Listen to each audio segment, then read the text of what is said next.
Hello दोस्तों, आप सभी को हमारे YouTube channel Noble Study One पर बहुत बहुत स्वागत है। दोस्तों, बहुत सारे कमेंट आ रहा था, आपका बिहार अमीन का रिजल्ट आ गया है और आप सभी को कांग्रेचुलेसन। तो दोस्तों, सबसे पहली बात बताएंगे कि बिहार अमीन का जो मेगा सूची भी बनेगा और इसका इंटरव्यू भी होगा। तो देखिए, ये दोनों बात आज क्लियर कर देंगे इस वीडियो में। इनसे रिलेटेड कोई भी क्वेरी आपका नहीं होगा, तो वीडियो को लास्ट तक बने रहिएगा। एक एक चीज आपको विश्लेषण से पूरा कर दूंगा। सबसे पहला जो क्वेरी आता था मेरे पास कि इंटरव्यू है या नहीं, तो देखिए क्लियर कर दिया है बोर्ड ने कि इंटरव्यू होगा।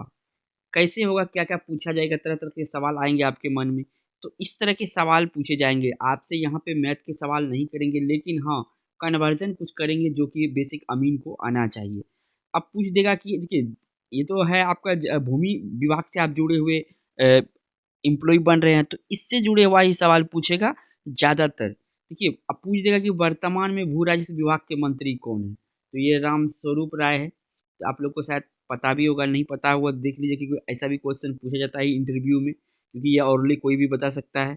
अंचल में भूमि राजस्व विभाग का प्रमुख कौन होता है, तो ये भी देख के जाइएगा, क्योंकि इस तरह के सवाल अक्सर बनते हैं इंटरव्यू में। जिला में भूमि राजस्व विभाग का प्रमुख कौन होता है, तो देखिए ये आपको याद, ये तीनों चीज़ तो आपको याद होना चाहिए, ठीक है, और इनको देख के जाइएगा। उसके बाद बात आता है कि आप देखिए, एक जमीन से रिलेटेड आप एम्प्लॉय बन रहे हैं, भूमि से रिलेटेड एम्प्लॉय बन रहे हैं, तो एक सर्वे का काम चल रहा है अभी, और पहले भी ये सर्वे बहुत बड़ा रोल होता है भूमि को सुधार करने में, ठीक है। और यहाँ पे अमीन का काम होता है, ठीक है। अमीन का काम अभी जो हो रहा है, बहुत सारे अमीन अभी लगे हुए हैं ये हमारे भू सर्वेक्षण में, ठीक है।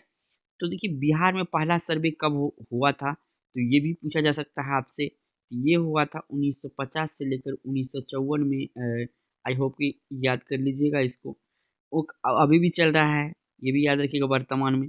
तिकोना भूखंड वाले, अब भूकंप से मापने की कोई चीज़ पूछ देगा आपको कि कहेगा कि बताओ कि 3 कोना वाला एरिया है इस तरह से, ठीक है, इसको कैसे मापोगे। तो आपको बताना है, मौखिक बताना है, आपको लिखित नहीं लेगा, मौखिक बताना है। अब देखिए, भूमि माप यूनिट कन्वर्जन, ये तो आपको ऑरली पूछा जा सकने वाला सवाल है, और ये आप एक भूमि विभाग का एम्प्लॉय बन रहे हैं, तो इसमें तो आपसे पूछा जा सकता है। पूछ देगा 1 एकड़ में कितना मीटर होता है, एक जरीब में कितना फीट होता है, बस यही बेसिक बेसिक सवाल पूछेगा आपसे। और ये आपको कन्वर्ट करने के लिए आना चाहिए। कन्वर्जन होता है भूमि माप यूनिट का, ये सब कन्वर्जन होता है। कहीं पे एकड़ चलता है, कहीं पे आपका जरीब चलता है, कहीं पे आपका कट्ठा चलता है, कहीं पे बीघा चलता है, तो ये सब पता होना चाहिए। कुछ सवाल पीडी से हो सकते हैं। देखिए, ये सवाल बहुत अच्छा है कि पर्सनल डेवलपमेंट से भी कुछ सवाल पूछे जा सकते हैं, आपके बारे में पूछे जा सकते हैं, क्यों ये क्षेत्र चुने आप, आपको कैसा, क्यों आप इस क्षेत्र में आना चाहते हैं। तो आप ये सब को सोच विचार पहले से लीजिए, वहाँ पे आपको हेजिटेट नहीं होना, क्योंकि यहाँ पे अगर हेजिटेट हो गए तो देखिए ये इंटरव्यू में आपको कैंसिल कर दे, क्योंकि जो नंबर ऑफ कैंडिडेट लिया है पोस्ट के अकॉर्डिंग, दो 2 से 3 गुने लिया है, तो यहाँ पे छटने का भी चांस है स्टूडेंट को, तो ध्यान रखिएगा। अब देखिए, लास्ट जो हमने शामिल किया, कुछ करंट से भी सवाल। देखिए, कुछ ऐसे सवाल हैं जो कि करंट अफेयर से भी पूछे जा सकते हैं, जैसे कि मौखिक में कुछ चेंजेस हुआ है उनके बारे में पूछा जा सकता है, क्योंकि आजकल देखिए, आजकल हर चीज़ में जो है कि ज़्यादा कंपटीशन हो गया है, तो थोड़ा करंट में भी नॉलेज रखिएगा, कुछ हाईलाइटेड है, ज़्यादा तो नहीं पूछेगा, लेकिन ज़मीन से रिलेटेड 1-2 बात पूछ लेगा। हाँ, एक बात इसमें शामिल करना भूल गए हैं।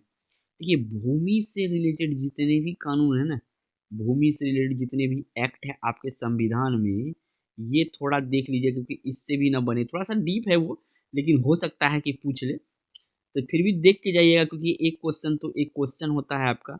उसके बाद अब जिक्र करेंगे इसमें, इसमें जिक्र करेंगे आपका कि जो मेघा सूची होगा, मेघा सूची वो कैसे बनेगा। तो इसके लिए सबसे अच्छा है कि जो वेबसाइट में पीडीएफ में दिया है उन्हीं को बताएंगे, ताकि इनके, देखिए इनके बारे में कुछ नहीं दिया हुआ है, ये बच्चा कुछ नहीं सोच के जाएगा, तो यहाँ पे बच्चा फंस जाएगा। तो इतना आपको करके जाना है, ये बेसिक चीज़ है। इतना बारे में आपको जो है कि बेसिक हम इतना ही बताए हैं, लेकिन आपको ज़्यादातर गरीब करीब, जरीब, उसके बाद कट्ठा, एकड़, डिसमल, उसके बाद किल्ला, यहाँ पर नहीं चलता है किल्ला बिहार में, लेकिन आपसे पूछा जा सकता है क्योंकि इंटरव्यू का सवाल है ये। उसके बाद बताते हैं आपको मेगा सूची। तो मेगा सूची सबसे अच्छा है कि वही पीडीएफ से आपको जो मेन मेन बात है, मेन मेन पॉइंट है, वो आपको बता देते हैं। देखिए, काउंसलिंग या अंतर्विक्षा इंटरव्यू, ये इंटरव्यू वाला पेज है। थोड़ा सा ये ऊपर चला गया है तो कोई बात नहीं। अब देखिए, यहाँ पे हम बता रहे हैं आपको कि ये जो मेधा सूची में सम्मिलित उम्मीदवारों को उसके मेधा काउंसिल अंतर्वीक्षा के लिए बिहार संयुक्त परिवीक्षा के पार्षद बिहार पटना द्वारा बुलाया जाएगा और उनके मूल प्रमाण पत्र की जांच की जाएगी। तो देखिए मेघा क्रम जिसका अगर एक है उसको पहले बुलाने की प्रायोरिटी होगी, ये मेगा क्रम बता दिया है आपको तो याद रखिएगा। तो जिसका नंबर सबसे ऊपर है उसको पहले बुलाया जाएगा। जैसे मान के चलिए किसी का 101 है, किसी का 99 है, तो 99 वाले को पहले बुलाएगा, 101 वाले को बाद में बुलाएगा। उसके बाद जांच की जाएगी। इस काउंसलिंग अंतर्वीक्षा इंटरव्यू में प्रमाण पत्रों की जांच के उपरांत निर्णय अनुसार जिस उम्मीदवारों को नियुक्ति हेतु समझा जाएगा उन्हें नियुक्ति हेतु चयन के लिए उपयुक्त माना जाएगा। दोस्तों हम एक और वीडियो बनाए थे प्रोस्पेक्टस वाला भी वीडियो देख लीजिएगा, नहीं तो इस पे पीडीएफ दिया हुआ है और आप जो भी कास्ट से भरे हैं, जाति से भरे हैं, जो भी वहाँ पे दिए हैं फॉर्म फिलअप करने वक्त वो आपका डिट्टो होना चाहिए। मतलब आगे जो नाम उसमें भरे हैं सो नाम आपका एडमिट कार्ड में होना चाहिए, सो नाम आपका पूरा जितना भी डॉक्यूमेंट्स आप ले जाएंगे सभी में होना चाहिए। तो वो प्रोस्पेक्टस या तो लिंक में या तो आप इसका जो वेबसाइट है इस पर जाके देख सकते हैं, या तो हम वीडियो बनाए हैं हमारे चैनल पे विजिट करके देख सकते हैं, मैंने पूरे इसके बारे में बता रखा है। सम्मिलित उम्मीदवार पार्षद वेबसाइट के माध्यम से समाचार पत्र में प्रकाशित विज्ञापन के माध्यम से सूचित किया जाएगा। देखिए उसके बाद काउंसलिंग में क्या होगा, काउंसलिंग में काउंसलिंग अंतर्वीक्षा में उम्मीदवारों को इस कंप्यूटर बेस्ड ऑनलाइन परीक्षा के लिए निर्गत प्रवेश पत्र एडमिट कार्ड, देखिए ये मायने है कि जो एडमिट कार्ड आपको CBDT 2 के लिए मिला था, ठीक है, वही एडमिट कार्ड यहाँ पे मान होगा। इसके लिए कोई एडमिट कार्ड नहीं होगा, हाँ लेकिन नोटिफिकेशन आ जाएगा इसका, ठीक है। उसके बाद अपनी शैक्षणिक योग्यता, जितने भी शैक्षणिक योग्यता है जो भी आप अप्लाई करने वक्त वहाँ पे दिए होंगे वहाँ पे देख लीजिएगा कि कोई मिस्टेक ना हो, वो जो भरे थे वही होना चाहिए। अन्य संबंधित मूल प्रमाण पत्र लाना अनिवार्य है।